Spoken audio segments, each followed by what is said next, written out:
हरे कृष्णा।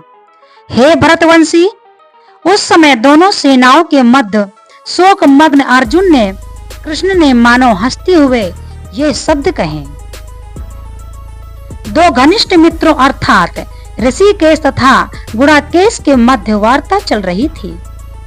मित्र के रूप में दोनों का पद समान था, किंतु इनमें से एक स्वेच्छा से दूसरे का शिष्य बन गया। कृष्ण हंस रहे थे क्योंकि उनका मित्र अब उनका शिष्य बन गया था। सबों के स्वामी होने के कारण वे सदैव श्रेष्ठ पद पर रहते हैं, तो भी भगवान अपने भक्त के लिए सखा, पुत्र या प्रेमी बनना स्वीकार करते हैं। किंतु जब उन्हें गुरु रूप में अंगीकार कर लिया गया तो उन्होंने तुरंत गुरु की भूमिका निभाने के लिए शिष्य से गुरु की भांति गंभीरता पूर्वक बातें की, जैसा कि अपेक्षित है।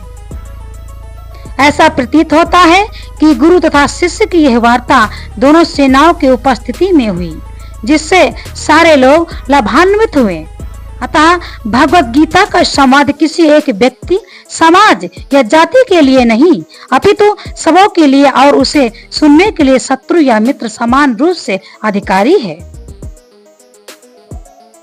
सभी श्रीमद् भागवत गीता सभी पढ़ें, सभी का यह अधिकार है। भगवान ने कहा, तुम पांडित्यपूर्ण वचन कहते हुए उनके लिए शोक कर रहे हो जो शोक करने योग्य नहीं। जो विद्वान होते हैं वे न तो जीवित के लिए न ही मृत के लिए शोक करते हैं। भगवान ने तत्काल गुरु का पद संभाला और अपने शिष्य को अप्रत्यक्ष मूर्ख कहकर डांटा। उन्होंने कहा, तुम विद्वान की तरह बातें करते हो, किंतु तुम यह नहीं जानते कि विद्वान होता है, अर्थात जो कि यह जानता है कि शरीर तथा आत्मा का क्या है, वह किसी भी अवस्था में शरीर के लिए, चाहे वह जीवित हो या मृत, शोक नहीं करता। हे अर्जुन, अगले अध्यायों से यह स्पष्ट हो जाएगा कि ज्ञान का अर्थ पदार्थ तथा आत्मा इन दोनों के नियामक को जानना है। अर्जुन का तर्क था कि राजनीति या समाज नीति की अपेक्षा धर्म को अधिक महत्व मिलना चाहिए, किंतु उसे यह ज्ञात न था कि पदार्थ, आत्मा तथा परमेश्वर का ज्ञान धार्मिक सूत्रों से भी अधिक महत्वपूर्ण है और उसमें इस ज्ञान का अभाव था।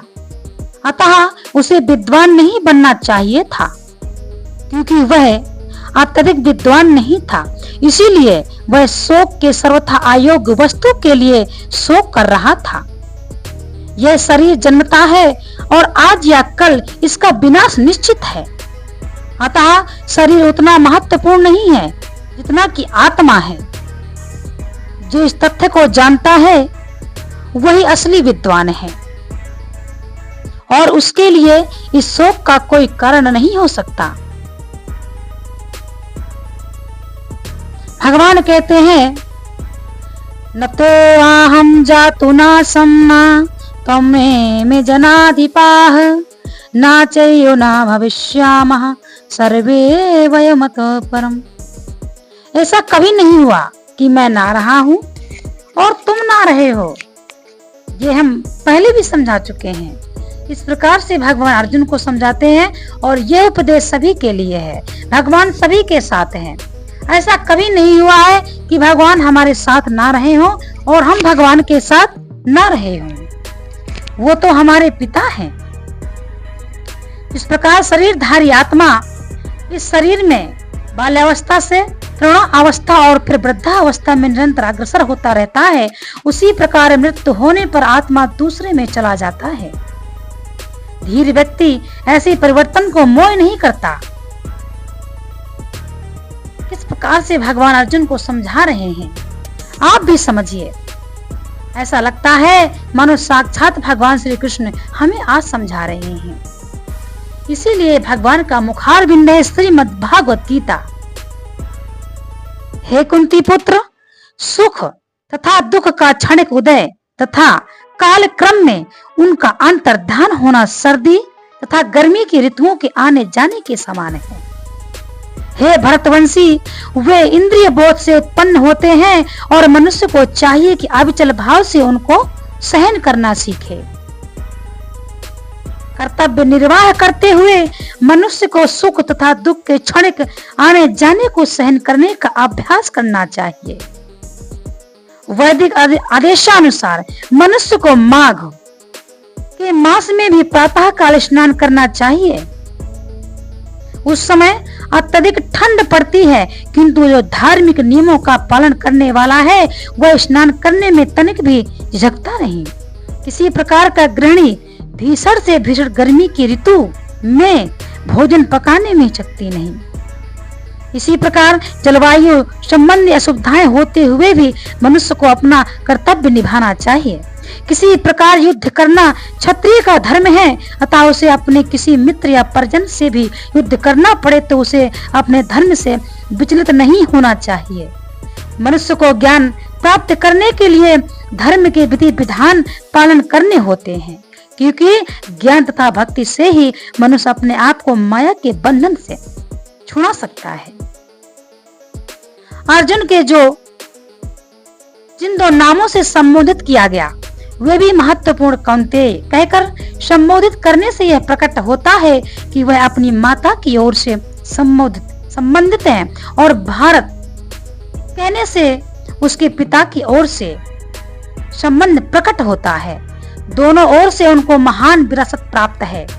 महान विरासत प्राप्त होने के फलस्वरूप कर्तव्य निर्वाह या उत्तरदायित्व आ पड़ता है। अतः अर्जुन युद्ध से विमुख नहीं हो सकता। भगवान जानते थे, तभी तो भगवान समझा रहे थे।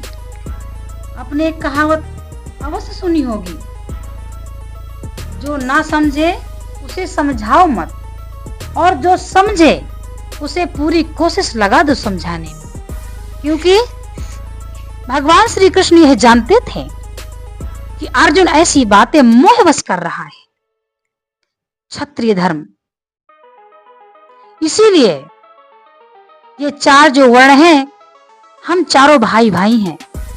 हिंदू, क्षत्रिय, वैश्य और शूद्र, ये चार भाई हैं। मानिए ये चार भाई हैं, किसी एक के बिना भी इस संसार की गति बिगड़ सकती है। इसलिए सबको मिलकर रहना चाहिए। किसी को ऊंचा नीचा दिखाने का किसी का कोई अधिकार नहीं। श्रीमद् भागवत गीता में भगवान श्री कृष्ण स्वयं कहते हैं कि भक्ति का अधिकार सभी को है। इसीलिए हम और आप कौन होते हैं? किसी को ऊंचा नीचा दिखाने वाले, किसी को भक्ति न करने देने वाले, ऐसा नहीं है। भगवान सभी के हैं और वह हमारे भी हैं। ऐसा मत सोचिए कि भगवान सिर्फ हमारे हैं। भगवान जिस तरह हमारे हैं उस तरह भगवान सभी के हैं। समस्त सृष्टि में ईश्वर ही व्याप्त है। हम अल्पज्ञ हैं।